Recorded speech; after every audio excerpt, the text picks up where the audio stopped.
Great. Thank you so much, Mel, and the rest of the team at KeeLabs. I'm so excited to be back.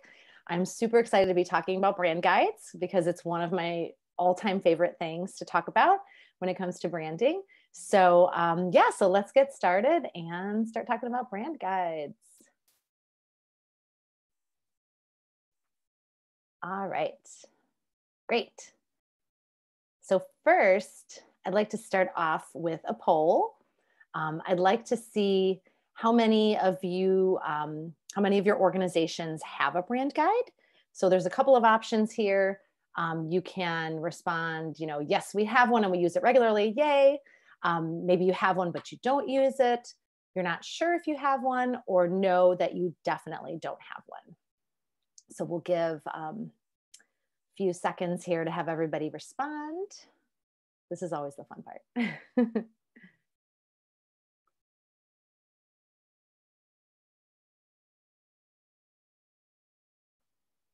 And just let me know, Mel, when we have our results, and I'll keep moving along. Oh, sorry. Yes, I forgot you can see it. We have about 86% of you have voted, so quite a good number. We have 31% saying that, yes, we have one and use it regularly. Actually, Toby, do you mind closing the webinar or the poll, and we'll actually let everyone see the results here. And then we also have 7% saying that. And then we have 7% saying that, yes, we have one, but we don't use it. 11% saying not sure if we have one. And 51% of you saying, no, we don't have one at all. So Lydia, this seems perfect for you. Wow, great. I'm excited. I mean, I'm not excited that you don't have a brand guide, but I'm excited that you really, really are, I think, going to get a lot out of this session, because I want everyone to at least get started on a brand guide. And if you do a part of that percentage that has one, hopefully you'll learn a few things to add to yours and make it even more effective, because I feel that brand guides are definitely always a work in progress. We always want to be looking at it, going back to it, and making improvements. So, and this is a great time, end of year. It's a nice project to kick off in 2021. All right, so let's go back here to our presentation. So just to give you an overview of what we'll discuss today, we'll talk about, just what is a brand guide. We'll discuss why they're important. And then I will go over some of the key elements of a brand guide, and then take you through a few steps to creating a brand guide. So if you're new to it, this will be a great place for you to learn how to kind of get started. And then we'll look at a few examples. I've pulled several different types of brand guides so that you can see the range of what's possible.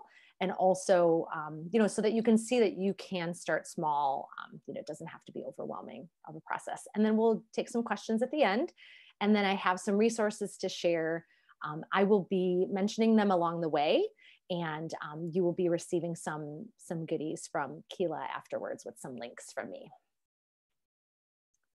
All right, so first, let's talk about what is a brand guide. So a brand guide provides a detailed overview of your organization's branding. So everything from the graphic look and feel to the messaging and voice. So here I've placed a thumbnail of a brand guide, and you can see, they're showing the logo usage, they're talking about their values. So it really encompasses kind of everything about your branding. Not just the logo, the fonts, that's kind of what traditionally some people think of a brand guide. So a brand guide assures that everyone in the organization, as well as those outside vendors and other partners, are expressing your brand visuals and messaging consistently and accurately. And this is really one of the key elements of branding in general, is that you want to make sure that everything is expressed consistently and accurately, that you're sharing your mission. So a brand guide really helps with that, because you do have this visual reference. So having strong brand guidelines in place can also make creating your marketing and communications easier and more efficient. So here I've grabbed a screenshot of a brand guide that shows some marketing templates. So for this brand guide, this is one that I had developed. We created a series of templates so that their team could internally create these different marketing pieces and know that it will always stay on brand. So this is another great reason to have a brand guide, is so that when you're creating pieces, first of all, it's easier, it's quicker, but it's always staying on brand, even if you are working with, various members of your in-house and external team.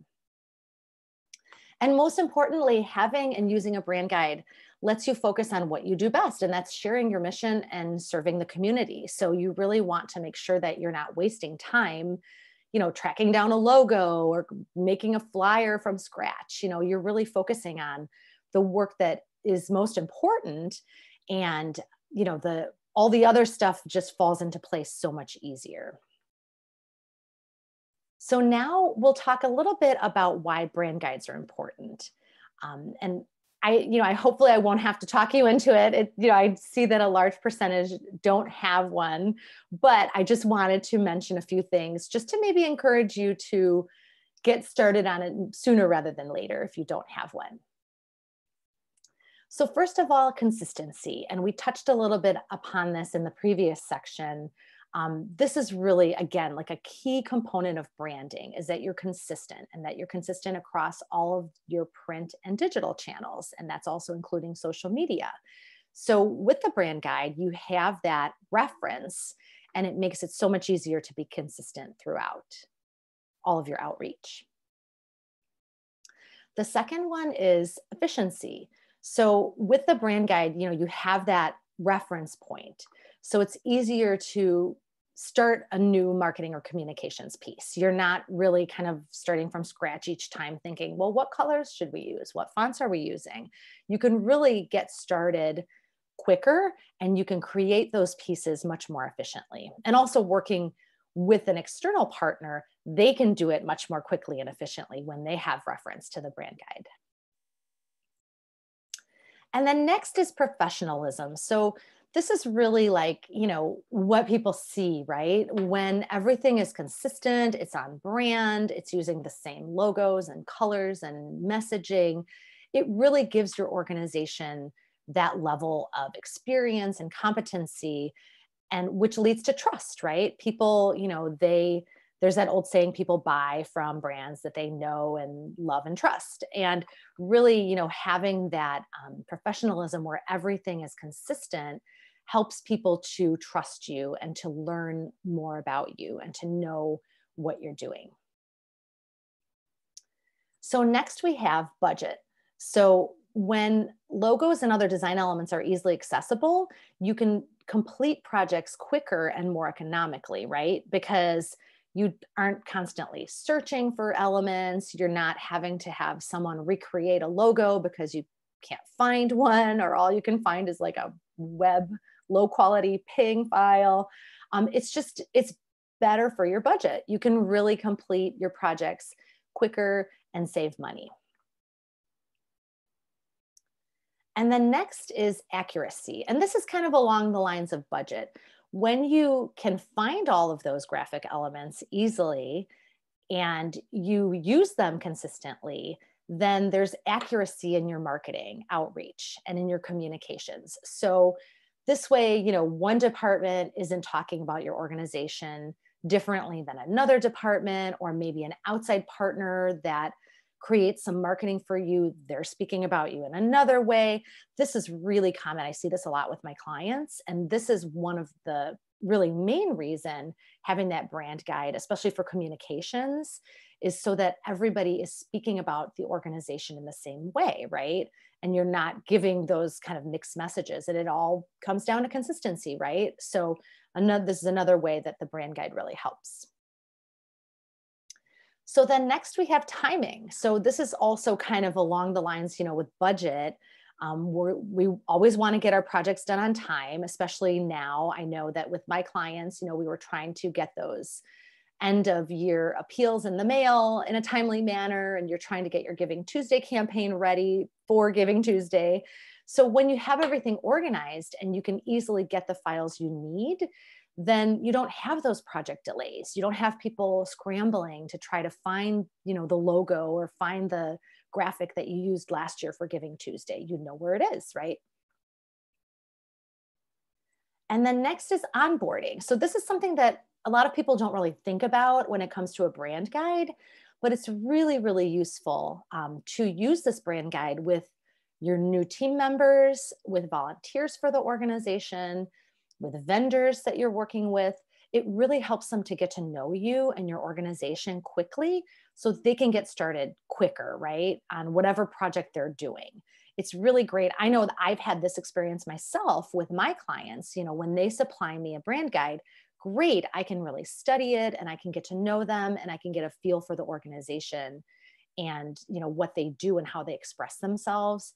So it's a really great tool to use with members of your team and those outside partners that assist you. So now we'll dive into some of the key elements of a brand guide. So we'll go through a couple different categories and then what falls under that category to kind of help you as you'll start to develop your own brand guide, or maybe give you ideas for some new elements that you maybe haven't considered to add to your brand guide. So the key elements of a brand guide are the organizational elements, the positioning and messaging, and then the visual. So now we will look at each of them individually and kind of break it down. So the organizational is definitely the one that I like to start with first. So this is how your organization's goals relate to and align with your brand. So this is where it's useful to, look at the strategic plan, look at your goals, look at your marketing and communication goals, and start to see how that aligns with your brand, right? How are you, because we want them to be aligned. So first of all, you want to include your mission and vision.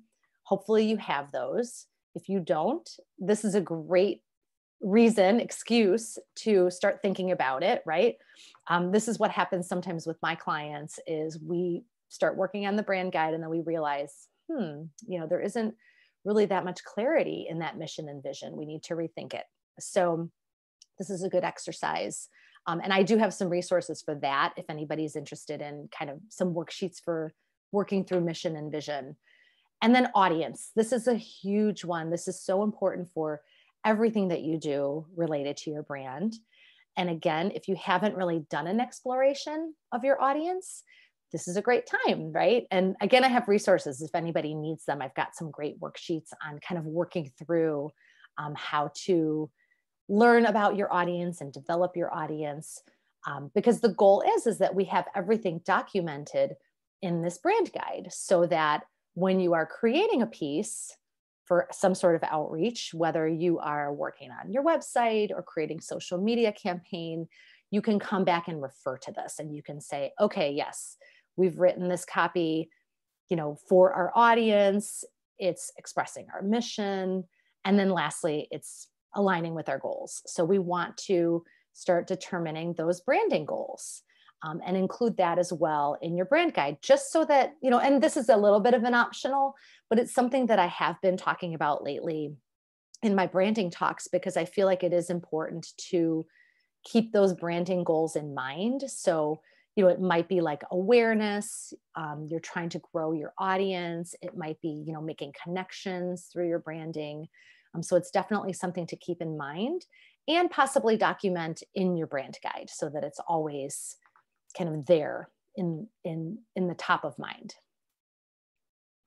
And then the next part of your brand guide would be positioning and messaging. So this is how your brand is positioned and expressed through words. This is what you say about yourself and your organization. So this is your name, your organization's name, and your identity. And this is a really important thing to think about and to document, because most organizations, your name and your identity is very, very meaningful. And you do want it to, you want people to know, right? What is the story behind it? So this is really something that's important to kind of think about and then include in your brand guide for everyone on the team to know and to connect with. And then next you would be looking at including some core values. What do you stand for? What do you believe in? It's nice to have a list of keywords that relate to your brand. This is something that I do with my clients. It helps with, SEO, with writing blog posts with your website, to really kind of think about what are those keywords that relate to our brand and that people would resonate with. And then this is where you would include your brand positioning. So this is the who, what, and why of your brand. This is also another resource I can share if anybody needs to do some exploration on brand positioning. That's a really important thing to have in your brand guide, because that really kind of guides as you're creating messaging, as you're creating, marketing materials. That positioning, that who, what, and why is really a key element. And then you might want to include some key messaging. So maybe, this is what we say to this audience. This is what we say to this other audience. And it doesn't have to be, paragraphs upon paragraphs, but just a few key messages of like, this is what we want to convey to this audience. Is very, very helpful to have in your brand guide for other people to reference. And then you want to include something about your voice, how your tone, how do you speak, because we're talking about messaging, we're talking about words. So is it friendly? Is it more of a tone of like providing education or support? Again, this is super important if you have outside vendors working with you, that they really understand your voice, especially if they're, content providers. Really want them to know your voice. And then you have your story. So this is the why of your organization. And I'll show you an example at the end of a brand guide that really does a lovely job of sharing their story. And again, this is what resonates with people. So you do want to keep in mind, how you will express that story of your brand. So next we have the visual elements. Now this is the fun stuff. This is what we generally think of when it comes to a brand guide, right? We think of how you're expressing the brand visually. So this is your logo, typography, color palette, graphic elements, if there's other sort of elements to your branding that you use, illustrations, photography. If you have sub brands, I know with a lot of nonprofits, you might have, several brands that relate to the parent brand. Super important to have that in your brand guide, how you will treat that, because that's something that gets kind of a little bit off brand sometimes when there are, sub brands and they're not necessarily using the right colors or fonts. And then you may have some marketing templates. So like the example I showed you in the beginning, where you visually show people, this is how you would create a flyer, or this is how you would create like a one-pager for our organization. These would all be included in that visual section of your brand guide. And like I said, this is really the fun part, right? Is putting together those color palettes and picking photography that fits your brand. And this part gets really important when we talk about, your digital brand, like your website, your social media, where you are mainly sharing visual, right? Of course, you're sharing messaging, but a lot of it is visual based. So then those were kind of the key elements, but then there's also some additional brand guide elements that I wanted to bring up, because depending on your organization's needs, you may want to include some of these other guidelines or sections to your brand guide. So I wanted to bring these up and we'll go over these. And again, like not to make it feel overwhelming for those of you that maybe don't have a brand guide yet, but just to kind of give you a sense of like, this is what you could include. And, if this is more important to you, you could, focus on this before you focus on something else. So it kind of helps to prioritize. So first of all, like if you are focusing on social media marketing, you definitely want to have a section in your brand guide that focuses on social media. So you could have like a social media brand guide, within the main brand guide. And of course, it's, using the same similar elements, but it's used in a specific way for social, right? So you're really focusing on the colors, the fonts, the themes that you're presenting, hashtags. You might include also some post templates, some sample post copy. This is where that voice, that tone comes in. And then I always encourage people to write a social media mission statement. And that is basically, the who, what, and why of your social media. Why are you doing this? Why should people follow you? And I do have some resources. I've indicated it here. I have a social media brand guide template, which is just a one-pager in Canva. And it makes it really easy to just put in your own info. And it's a great place to start. If you feel like, okay, doing this whole brand guide is overwhelming, maybe just, start with your social media brand guide if that's really where you're focusing your marketing efforts. So again, you'll see like you can kind of mix and match. You can create a brand guide basically that suits you and your organization. But nowadays, having that social media marketing info within your brand guide, I think is really smart, just to have everything in one place, so that whoever's working on your branding or creating marketing for your organization will be on the same page. So the next kind of optional element that we'll talk about is if you have content contributors that work with you. So this is, if you have somebody that is creating blog posts for you, or you have somebody that's creating other types of content, case studies or one-pagers or infographics or anything of that nature, then it might be useful to include a section that is really focused on, writing style. And that's, that tone, that voice that we've been talking about, formatting. A lot of organizations have a really specific way that they like to format their content. Showing an example. These are really important things to include so that you're not having to constantly edit or, tell your content writer, no, this isn't quite how we speak. This isn't our voice.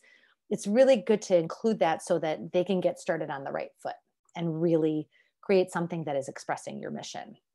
So you might also have content marketing guidelines, that they should be following. If you, like I mentioned, if you work with bloggers, you might want to have like a guest blog guideline. That would be another document that would share, basically an overview of what they should be aware of as they're creating their content for you. And then also inclusive language guidelines. This is something that recently a lot of organizations are adding to their brand guide or their style guide to make sure that they are being inclusive when they are speaking to their audience. So something to think about, if you do have those content contributors, and or just put it on your wish list, right? And when you can get to it, you can add it to your guide. So here's another one that, again, a lot of times people don't really think about it, but if you get a lot of media requests, it's kind of nice to have a section in your brand guide that addresses that. Because I feel like this is something where a lot of organizations tend to scramble, is like, okay, great, this, magazine or newspaper wants to feature us. So where do we find all the information they need? And again, we want the messaging to be consistent with everyone. So we don't want that publication or that media outlet to be speaking about your organization in a way that is not consistent or inaccurate. So this is where you'd want to have a section with that organization blurb, right? That just quick couple sentences that's really easy to just copy and paste and send to somebody. Also the elevator pitch, just the quick blurb. It's good, like with the blurbs, it's nice to have, the long, full version, the shorter version, the one sentence, just so that that if it is being included, especially in media, that they are saying exactly what you want them to say about your organization. And then it's also good to have some of those office or work environment images, to show the work that you're doing, show your staff and what they're doing, and as well as the community and the work that you're doing. And this is something that, again, like sometimes it doesn't really come to your mind until somebody starts to ask for it. But if you have something in your brand guide, like these are the images we want to use if the media calls on us, and here's a link to where to find them on our shared drive, it makes it so much easier for everyone. And that your brand will be expressed, your mission will be expressed in the way that you have intended. So again, staff bios, staff headshots, any of those things that really are relevant to your brand and that might come up when you have some of those media requests. So now we'll talk about some of the steps to creating a brand guide. So whether you are kind of brand new to this or you are looking to make some improvements to your guide, here are some steps that we can follow just to kind of make the process a little bit easier. So the first thing is to think about how you and your organization plan to use it, right? So, what marketing tactics do you use? What channels, marketing channels do you use? What type of communications do you create?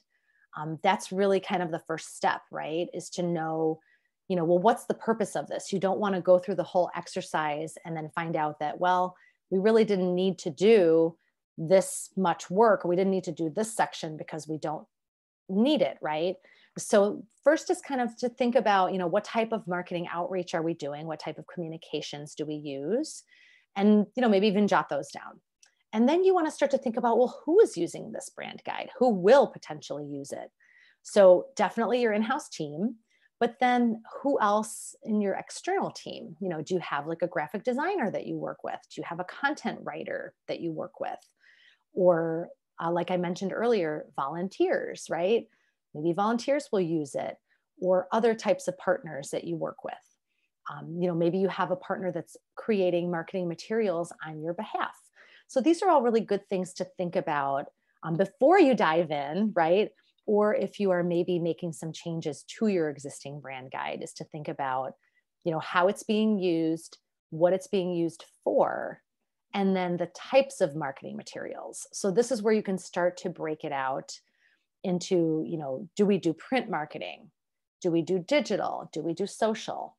Most organizations are definitely doing a combination of all of those, but maybe if your focus, is really on social awareness, then you push all, your efforts in that realm, and you really push to make a really great social media brand guide, aspect. So it really just helps to take some time in the beginning before diving in, is to create an outline, right, of how it's going to be used and who will be using it. And Mel, maybe I should stop and see if there's any questions. I haven't been honestly looking at the chat. You know what? There hasn't been too many. So looks like you're being super thorough. Good. Okay, good. I just wanted to make sure. I felt like, goodness, I'm like halfway through and I haven't looked at the chat. Sorry. No, all good. Okay, perfect.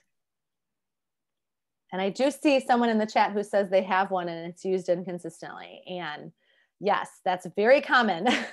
Don't think you're the only one. That I get that comment very often, like, yeah, we've got one, but we haven't looked at it in ages. So hopefully at the end of this webinar, everybody will change their mind and they'll be looking at it much more often. So, okay, so back to our steps for creating the document, the brand guide. So the second step is where you'll start to put it all together, right? So you'll go back and look at those key brand guide elements that we talked about, right? So the organizational elements, the positioning and messaging, and the visual. And again, start to create an outline, right? Of what do you have? What do you not have? So you probably have your mission and vision. Great. Copy and paste those. Maybe you haven't set branding goals. Maybe that's something that you might think about. Start to look at your positioning and your messaging. Do you already have some sort of messaging that you're using on your website that you could use in other places? Do you feel like you maybe kind of need to start from scratch or do a little bit of exploration? So it's good to just, create an outline and start pulling from those three key elements just to keep it organized. And as I mentioned here, like keep it simple, start with those essentials. Don't feel like you need everything. Of course, it's essential to know what your logo looks like in all its forms and which colors, because I can guarantee you that is the top brand related request is, what are our Pantone colors? What are our web colors? So, you can always start with that, knowing that you can easily access that information. And then you can always add all those other details later. Don't expect the first draft to be perfect. It's a work in progress. That's, the main thing. I mean, even now, those of you that have a brand guide might go back and look at it and say, hey, let's, adjust this section, or maybe want to change something. So there's definitely, you don't have to feel like it has to all be done at once. But you do want to try to get input from all of your key team members. So definitely, show them your draft, ask them along the way, have we forgotten something? Does this, sound right? Does this sound like us? That's really, really important to do. And then you want to stay organized while you're doing this process. So as you're creating the brand guide, as you start pulling your brand assets together, I highly suggest putting them somewhere where people can get them quickly and easily. So a shared drive, like Google Drive or Dropbox is definitely key. And then starting to create folders. Maybe you have a folder for logos and for fonts and for photography. And then you start to create subfolders for, these are images from this event we had. These are images of our staff. These are images of this volunteer event. And it really makes it so much easier when people are looking for things, and you can link to those in your brand guide. So on your photography page, you can have, clickable links. Go to this folder for staff images, go to this folder for volunteer images. And it just makes it so much easier, going back to that efficiency when you're busy and you're trying to get something done. So much easier to send this brand guide to somebody than to you have to go through your drive and try to find the folder and try to find the logo. So definitely I highly recommend this to my clients, is start off with a plan and how you want to organize it, and then start putting things in those folders and then start sharing those folders. And then it's also useful to have a table of contents or a quick start guide. So maybe just a document that says, need a logo, go here. Need our organization, blurb, go here. So just again, that's something that you could share with somebody outside of your organization. If you didn't want to share the entire brand guide, they can easily get what they need. And this comes in super handy with media requests, because they don't need all of your logos, they just need that blurb, one logo, one photo, that type of thing. So next, you want to start to consider the format of your brand guide. So, typically it's done in a book style. So whether it's a real book that's printed out or it's a PDF, with those clickable links, which is super useful. That's kind of the typical brand guide that you might see. There are a lot of really great online brand guides that I've found lately. I'll show you some examples where they've created a landing page on their website, or maybe even a microsite that you can click through as if you were looking through this book, which are super, super cool and very useful. And then there's also an at a glance version, which is kind of condensing it down to 1 or 2 pages. And I'll show you an example of this one as well, because it's really useful to have something like that for your team internally, put it on the wall, have it on your desk, where you really can see it all times, no matter what you're working on. So then you want to start small, right? And I know that, going through all these elements, it can sometimes feel overwhelming. Sometimes when I talk to my clients about creating a brand guide, they're just like, oh my gosh, it's just too much, right? But you can definitely start small. So you can have a logo style guide, which basically is logo formats, different versions of your logo, colors, with those color indicators, Pantone 365, and then the web hex code, and typography, the fonts you use. That can be as simple as you make it. If that's really enough for your organization and that gets you through and that addresses your needs, perfectly fine. And then there's also a style guide. If you feel well, we've got the logo and that's kind of not our problem, but our problem is how people talk about our brand, our organization, then you can just create that style guide, which really focuses on your positioning, how you are sharing your who, what, and why, your voice of your brand, and the messaging that you're putting out there. So again, it's one of those things where focus on what's important to your organization, and even a small investment will pay off, I guarantee you. So now here's the fun part. We'll look at some examples. I think we're doing pretty good on time. I do have a shared Google folder that you'll get the link for, where I keep examples of nonprofit brand guides. So anything I can find online, that's publicly accessible, I add it to this folder, and it's a great place to look at and get some inspiration and see what other people are doing. So I'll show you a couple of examples, and then knowing that you can go back and see way more examples at your own time. So this first one is for global giving, and I show this one in almost all of my presentations because I love it. They have done a fabulous job.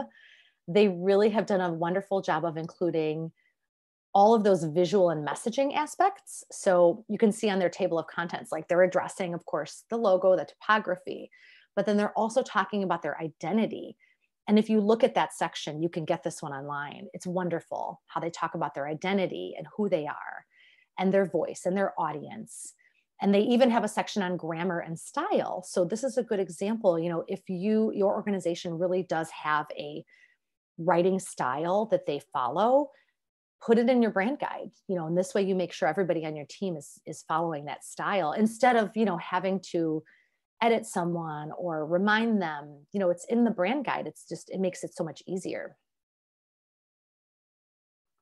So then this next one is from Loyola University, New Orleans. And I really liked this because they did a beautiful job of telling their story through the brand guide, which is wonderful. And this is a great example of like, if you supplied this to somebody, to an outside vendor, they would really get who you are. They would see it in these images. They would see it in, the find your voice, imagine possibilities. They have some of their messaging here with the images that really does tell the story of the brand, and would make it so much easier for somebody who was, coming in as a new team member to really understand who they are and how to express them. And then this was an interesting one as well. This was for Doctors Without Borders. They have an online guide. They have a microsite. They include a video. It's an explainer video that goes through the aspects of their brand, which is brilliant and so easy to do nowadays. You can use, something like Loom, where you do screen sharing, or QuickTime, where you do screen recording, to show somebody, okay, these are the aspects of our brand and how we use them. Makes it so easy. I thought this was really, really cool. And then this is one from UC Berkeley, again, an online guide, a microsite that they've created. And they really address everything. Like you look at it and it's like, whoa, this is a website in and of itself, right? Outside of just their regular website. They've done a beautiful job of designing it. They address everything from the identity and visuals to web design to social media. They could easily send this to any vendor that they work with and be assured that that vendor will create something that is on brand and in their messaging. So, and this, of course, takes a lot of time, but I just wanted to kind of show you the range, and I thought this was really neat. So here's an example of that kind of at a glance brand that I talked about. This is for the American Red Cross. So they, of course, have a full brand guide, but they've also created this poster, which is called Brand Identity at a Glance. So the idea, I assume, is that this would be hung up, in a team member's office, or this could be provided to a vendor that works with them. And look how easy and wonderful and beautiful it is. The colors are there with the color breakdowns, the typography, their tone of voice, all their logos, of course. It's wonderful and it's so easy. And if this is where you start with your brand guide, this is great. This would be super useful for your internal team and your external team. And then here's a logo style guide that I created for one of my clients, where they really just wanted something simple, like we talked about. They wanted to have a reference of, the different versions of their logo, because we had a couple different versions and some icons and the colors.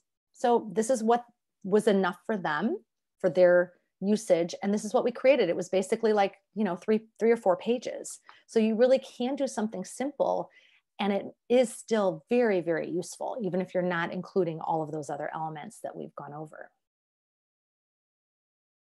And then lastly, this one I wanted to show because it's an example of a brand guide that I did, which included marketing templates.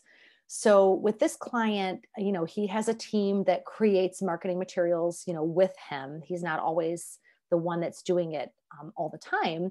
So within the brand guide, we included little thumbnails of the various things. So you see some one sheets, you see a proposal template.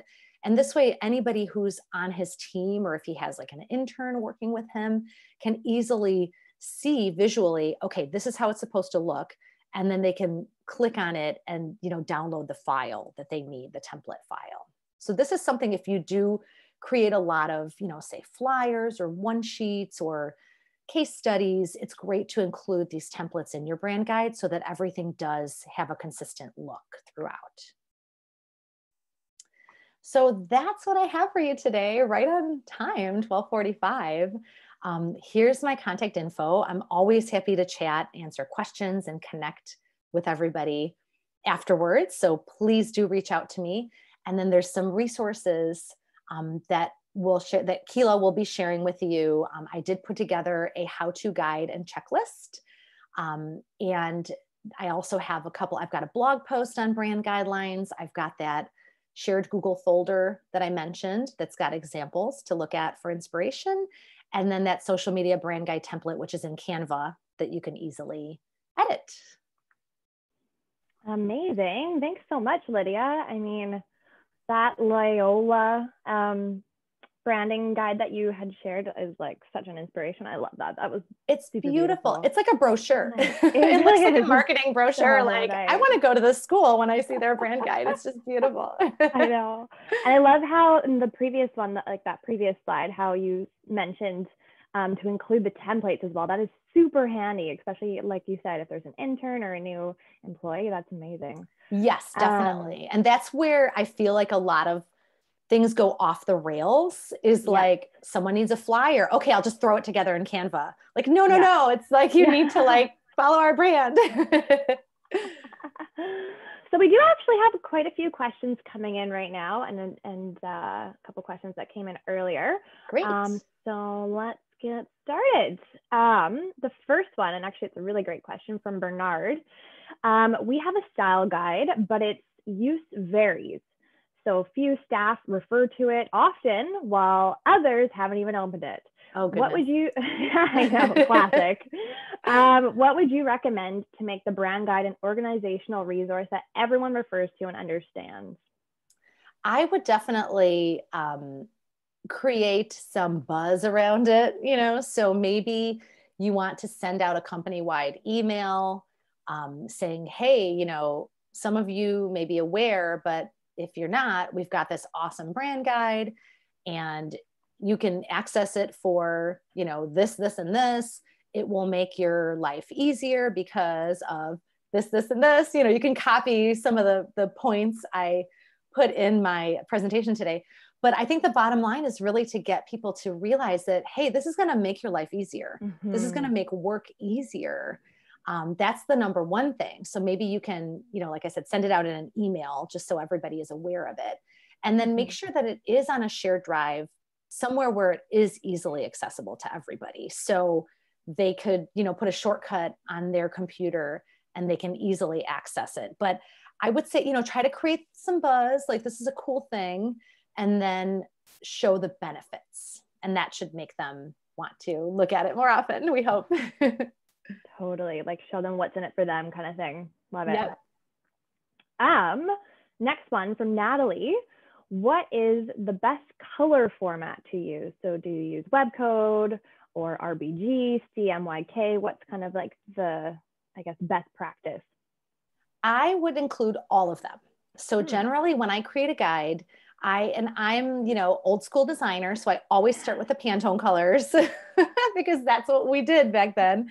And it still is important if you are creating, a mug or something that is, screen printed, you need to know that Pantone color, that spot color, as we call it. So I would include the Pantone colors, the CMYK, the RGB, the web code, the hex code, and that covers it. So, and it's easy nowadays, it's easy. You can usually go into Photoshop. And if all you have is say like a Pantone color, you can go into Photoshop and it'll give you those other breakdowns. So it's pretty easy to get them, but have them all because you never know when you're having something printed and your printer says, hey, what's your Pantone color? So, right. No, that's very fair. I'm actually just looking through the chat right now, and you are receiving so much love. Oh, yay. Oh my gosh, I'm so happy. Yeah. Sierra says, thanks so much. Nicholas says, so helpful. Thanks for this. Lindsay says, this is a great webinar. I am much less intimidated by the process. Thank you for walking us through the steps so practically. So I highly agree. Like, Lydia, this is amazing. Oh my gosh, I'm so happy to hear this. Like, I was a little worried, like, am I giving too much? Like, are people going to feel overwhelmed? But I figured, you know, throw it all out there. And like I said, you can mix and match and make it your own. Absolutely. And I love how you kind of gave like the baby steps as well. Like, start with this and then work your way up. I love that. Yes, definitely. Natalie again is just asking, can you please also send out the mission and vision worksheets? Yes, absolutely. I will. Perfect. You know, I'm sorry that I don't have them easily accessible, but maybe Mel, I can, if I give them to you and you can just include them for everybody when you send out the resources, or, Absolutely. oh, you know what? Or just if someone wants to email me and I can just send you those. Either way, I'm happy for everyone to have them as well. All right. Yeah, I'll remind you, and we can definitely send it out for sure. Perfect. What else do we have here? Sarah is asking, how often should organizations plan to revamp their brand guide once one is developed? Yes, that's a good question. I would say at the very least, I would look at it once a year. I would say, like, you know, if you wanted, like, this is a great time of year, right? Like, to look at your brand, to kind of do an audit and see, you know, see what's working, what's not working. So I would put it on the calendar once a year to look at it. You may not need to revise it necessarily, but at least review it once a year. And then, you know, every couple years, say like every 2 to 3 years, it would probably need some adjustments. Like you know, with most organizations, I feel like you're growing, you're evolving. Now we have coronavirus, which is probably, you know, making people have to change their brand guide, right? Your messaging may be slightly different. So I think that there's definitely, you know, I would look at yours now if you haven't looked at it in a long time, and then plan on looking at it, you know, yearly. And then maybe thinking every couple of years, you might have to make more comprehensive kind of tweaks to it. That is very useful. Thank you. Sorry, I'm also just trying to sift through. There is like a ton of questions and love coming through right now. Susie is asking, where can I find the sample worksheets on audience understanding? And I actually don't remember you mentioning this. So, I did. I do have an audience worksheet. So Susie, if you want to email me, I can send it to you directly, or I'll send it to Mel, and she can include it as well in the resources. Awesome. Toby, do you mind actually just popping Lydia's email into the chat box as well so that people have it on hand? That would be great. Or if Lydia, you want to do that yourself? Oh yeah, I'll do that right now, actually. But also make a note here to send that. All right. Next question from Nicholas. Would taking these steps to create a brand guide be helpful if your organization is looking outside to a marketing agency to do a rebrand, or would you be duplicating the work? Yes, that's a great question. So I would talk to the agency and see, do they have it in their scope of work to create a brand guide for you? Because if you're doing a complete rebrand, that may also involve creating a brand guide. It depends, you know, the scope of work, the budget that you're working with. So I would definitely reach out to them first. I'm sure they'll be thrilled that this is on your mind, right? Because some organizations, you know, don't even know what a brand guide is, and not by their fault, but just because you've got a million other things to do. So I would reach out to them first, you know, inquire, you know, or look at the scope of work. And then if it's not included and you have budget, you know, maybe you want to ask them, can we talk about this? Or, you know, if they don't have it in their scope, then, you know, okay, then this is something maybe we'll do internally. Great. Yeah. Great tip.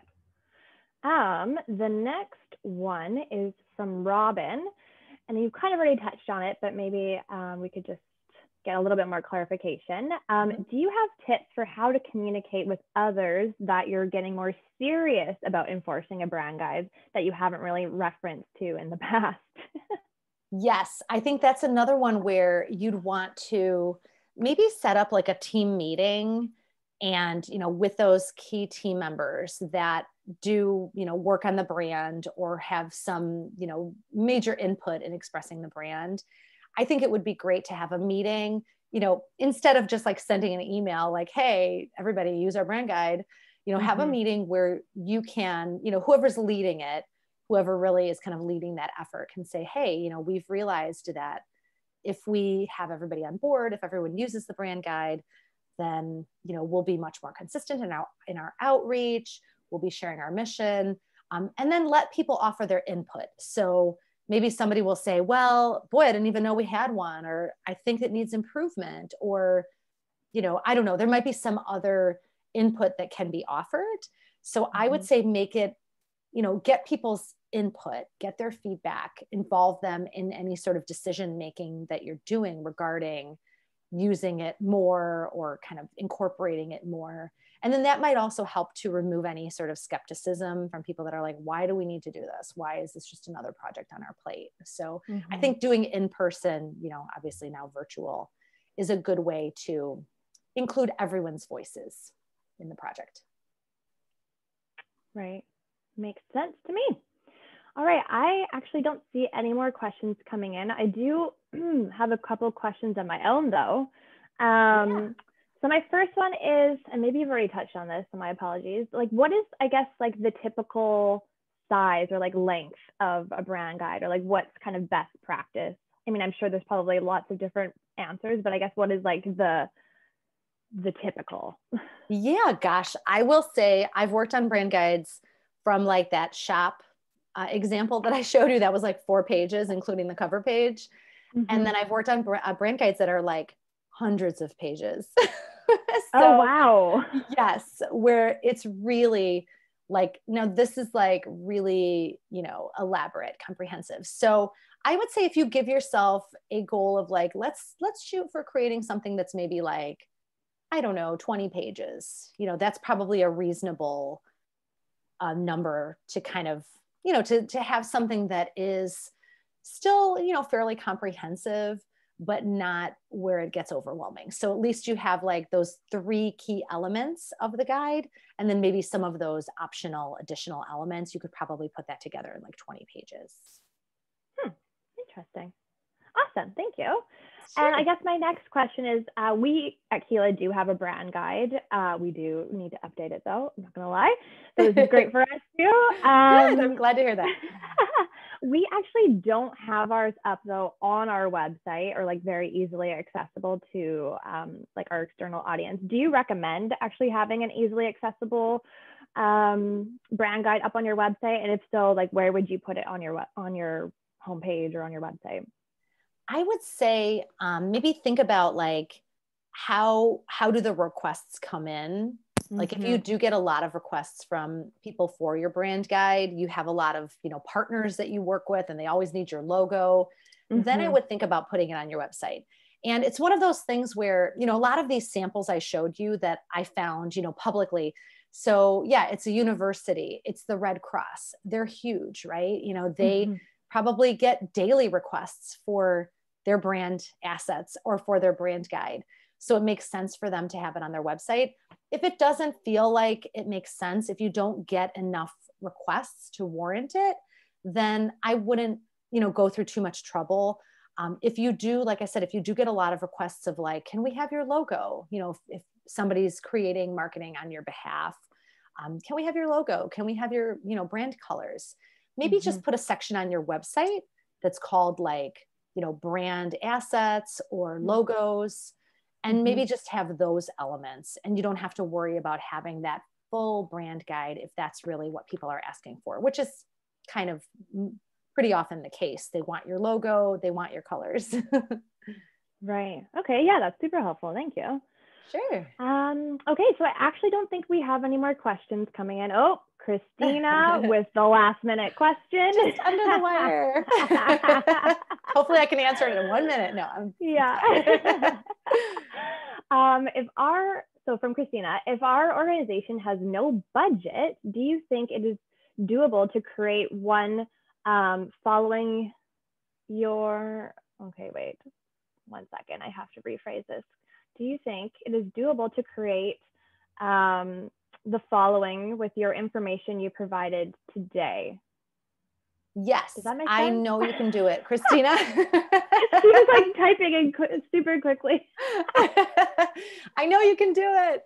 Yeah, I mean, just get started, start small. Really just like use that framework and start putting things in, that you already have. You obviously, I assume, have your logo and your colors and start small and really just add to it. See if you have somebody on your team that can help you. This is a great project for if you have an intern or somebody who's maybe helping out, a volunteer. This is a great project for them to really, kind of get to know your organization better. They can definitely help with something like this and getting it started, from a perspective of like doing it in-house. I know that it seems daunting, but I think you can definitely at least get started and maybe, have some team members help out. You can create something in-house. Yes. Awesome. Thank you. And I just wanted to share one last comment from Jennifer. Thank you. One of the clearest, most practical webinars I've seen in the last 6 months. Oh my gosh. Everyone's saying ditto. I agree. You guys are sending all the love to Lidia today. I love it. Oh my gosh. This made my year. You guys, this made 2020. Thank you. Oh my gosh, I agree. All right. So yeah, we are pretty much on time here. I'm just going to quickly share my screen here and close this thing off. So before we do sign off, I just wanted to remind everyone about our next webinar, which will be on Tuesday, December 15th at 10 a.m. PST, so same time as today. And this session will be led by our very own KeeLabs COO, Kazi Gottschlag, where she'll be giving you a crash course in all things key performance indicators, or commonly known as KPIs. If you haven't already registered for that, I'm hoping Toby posted it into the chat box there. It looks like he did.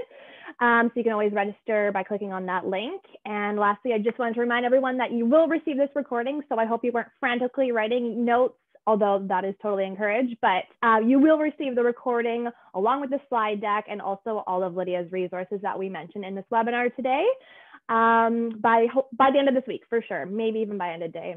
No promises though.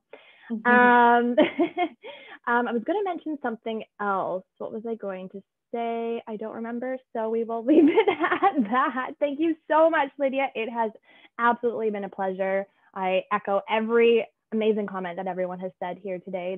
Was a fantastic webinar. I'm super excited to share this with our broader audience. And thank you so much. Thank you, Mel. I'm so thrilled with the feedback. I'm so happy that everyone will have a brand guide now. Please keep in touch and let me know.